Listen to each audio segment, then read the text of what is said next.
आज की master class episode 1 में हम जानेंगे टाइप्स ऑफ सीजर्स के बारे में। ये वो टाइप्स ऑफ सीजर्स हैं जो हम लोग हेयर कटिंग के दौरान जो है वो यूज़ करते हैं। क्या आप जानते हैं हेयर की कटिंग करने के लिए डिफरेंट टाइप्स की सीजर्स जो हैं वो यूज़ की जाती हैं, लेकिन हमें तो ओनली वन सीजर से ही काम करवाया जाता है और बताया जाता है। आज के इस एपिसोड में मैं आपको सबसे कॉमन और प्रोफेशनल इस्तेमाल होने वाली सीजर्स और शेयर्स के बारे में बताऊंगी।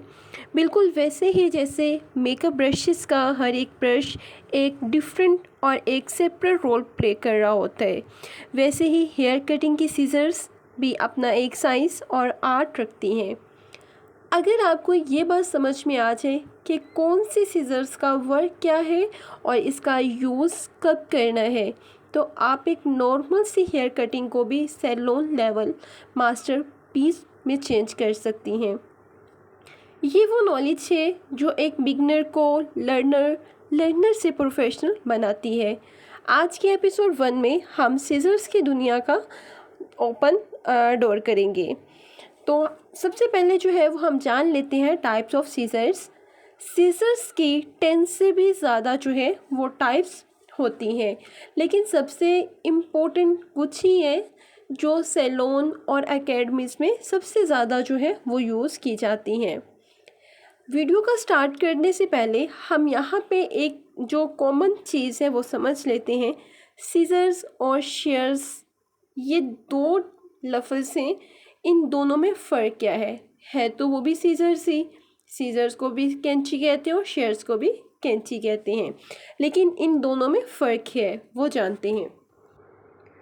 सीजर्स हम उसे कहते हैं जो नॉर्मल घर के अंदर जो है स्मॉल सीजर जो है जो हम यूज़ करते हैं उसे हम सीजर्स कहते हैं। अगर इसकी लेंथ की बात की जाए तो इसकी जो लेंथ होती है वो 6 इंच से कम होती है। अब बात करते हैं शेयर्स की। शेयर्स जो है ये सैलून के अंदर जो है यूज़ होने वाली सीजर्स है जो एक लंबी ब्लेड वाली होती है। अगर इसकी लेंथ की बात की जाए तो इसकी लेंथ जो होती है वो 6 इंच से ज़्यादा होती है। अब हम चलते हैं कि सबसे जो कॉमन यूज़ होती है हमारे हेयर कट्स के अंदर सीजर्स, उनके बारे में। सबसे जो पहले नंबर पे आती है वो हमारे पास आती है स्ट्रेट सीजर्स, जिसे हम क्लासिक कटिंग सीजर्स भी कहते हैं। अगर हम इसके प्रोफेशनल टर्म्स की बात करें तो इसको प्रोफेशनल टर्म्स के अंदर जो है वो हम स्टैंडर्ड शेयर्स कहते हैं। इनके ब्लेड्स जो है वो बिल्कुल स्ट्रेट होते हैं, जो हेयर क्यूटिकल को सॉफ्टली स्लाइस करता है। इससे हेयर कट एकदम क्लीन होता है और स्प्लिट एंड्स के चांसेस भी कम होते हैं। स्प्लिट एंड्स मीन्स के दो मुंह बाल। अब हम बात कर लेते हैं कि स्ट्रेट सीजर्स को किन हेयर कट्स के लिए जो है वो यूज़ किया जाता है। स्ट्रेट सीजर्स को ब्लंट कट्स करने के लिए यूज़ किया जाता है। अब ब्लंट कट किसे कहते हैं? ब्लंट कट ऐसा हेयर कट जो बिल्कुल सीधा हो, जिसमें विदाउट लेयर जो है वो काम किया गया हो। सेकंड जो है वन लेंथ स्टाइल लुक देने के लिए भी हम स्ट्रेट सीजर्स का यूज़ करते हैं। थर्ड पे जो है बैंग्स कटिंग के लिए। अब बैंग्स किसे कहते हैं? फोरहेड पर गिरने वाले छोटे फ्रंट पे जो हम माथे पे जो हम हेयर्स को गिराते हैं उसको हम कहते हैं बैंग्स कट्स। अब स्ट्रेट सीजर्स का यूज़ इन कटिंग के लिए किया जाता है, blunt cut, one length style, bangs cuts के लिए। सेकेंड टाइप्स हमारे पास आ जाती है थिनिंग सीजर्स। थिनिंग सीजर्स की अगर प्रोफेशनल टर्म्स को हम देखें तो इसे प्रोफेशनल लैंग्वेज के अंदर जो है वो हम टेक्सचराइजिंग या ब्लेंडिंग शेयर्स कहते हैं।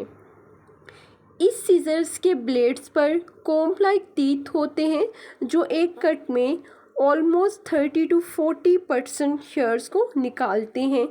ये स्पेशल तौर पर हेयर वॉल्यूम को साइंटिफिकली बैलेंस करते हैं और हेयर्स के डेंसिटी को लाइट करते हैं। अब हम इसकी बात कर लेते हैं इसके यूजेस की, कि इसका जो यूज़ है वो क्यों किया जाता है। थिनिंग सीजर्स का यूज़ जो है अगर बाल बहुत ज़्यादा हैं, घने हैं या थिक हैं या वेवी हेयर्स हैं तो उनके अंदर इसके वॉल्यूम को, हैवी वॉल्यूम को लाइट करने के लिए जो है थिनिंग सीजर्स का यूज़ किया जाता है। इसके अलावा जो है वो लेयर्स को सॉफ्ट ब्लेंड करने के लिए जो है इसका भी हम इस्तेमाल करते हैं। अगर नेचुरल फिनिशिंग चाहिए तो इसके लिए भी जो है वो हम थिनिंग सीजर्स का यूज़ करते हैं। फॉर एग्ज़ाम्पल लाइक इस तरह, जैसे कि यूँ समझ लें कि जैसे हम एक पेंसिल से शेडिंग करते हैं और शेडिंग में हम लोग लाइट और डार्क इफ़ेक्ट्स देते हैं केक बैलेंस बनाने के लिए, वैसे ही जो थिनिंग सीजर्स है ये क्या करती हैं, ये हमारे हेयर्स में लाइटनेस और एरी इफ़ेक्ट क्रिएट करता है। अब हम थर्ड पे बात कर लेते हैं। हमारे पास आती है रेज़र सीजर्स, जिसे हम टेक्सचराइजिंग रेज़र्स भी कहते हैं। अगर प्रोफेशनल टर्म्स की बात की जाए तो इसे हम रेज़र एज शेयर्स भी कहते हैं। इनका एक ब्लेड जो है वो रेज़र शार्प होता है जो स्लाइडिंग मोशन में हेयर कट करता है। इससे हेयर्स के एंड्स फेदर लाइट्स और नेचुरल सॉफ्ट हो जाते हैं। अब इस रेज़र सीजर्स को हम किन कटिंग हेयर कटिंग के अंदर जो है वो यूज़ करते हैं, तो इसका जो यूज़ है सबसे ज़्यादा जो इसका यूज़ किया जाता है वो फेदर कट के लिए किया जाता है। सेकंड जो है वो पिक्सी कट। अब what is pixie cut? Pixie cut ऐसा कट जो अक्सर फीमेल जो है लाइक जैसे लड़कों की तरह जो है वो छोटे छोटे हेयर्स को मतलब कि कट्स करवाती हैं, उसे हम कहते हैं पिक्सी कट। उसके लिए जो है इसका यूज़ किया जाता है। ये थी हमारी 3 मोस्ट कॉमन और प्रोफेशनल अकेडमीज़ के अंदर यूज़ होने वाली सीजर्स के नेम। अगर आपको ये वीडियो इन्फॉर्मेटिव लगी हो तो इसे शेयर ज़रूर करें और जितना हो सके मेरी इस जर्नी में मेरा साथ दें, क्योंकि मेरा मिशन अपने इस ब्यूटी नॉलेज को पूरी दुनिया तक फैलाना है, ताकि मेरे इस छोटे से स्मॉल स्टेप से बहुत सी ऐसी गर्ल्स को सपोर्ट्स मिले जो सच में कुछ करना चाहती हैं और ख़ुद को एक पावरफुल वुमेन बनाना चाहती हैं।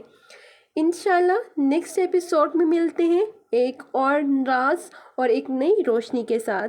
चैनल पर न्यू है तो चैनल को सब्सक्राइब ज़रूर करें और लाइक भी ज़रूर करें, और कमेंट सेक्शंस में ज़रूर बताइएगा कि क्या आप पहले सीजर्स के इस राज के अबाउट जानते थे। अपना बहुत ज़्यादा ख्याल रखिएगा, दवाओं में याद रखिएगा। अल्लाह हाफिज़।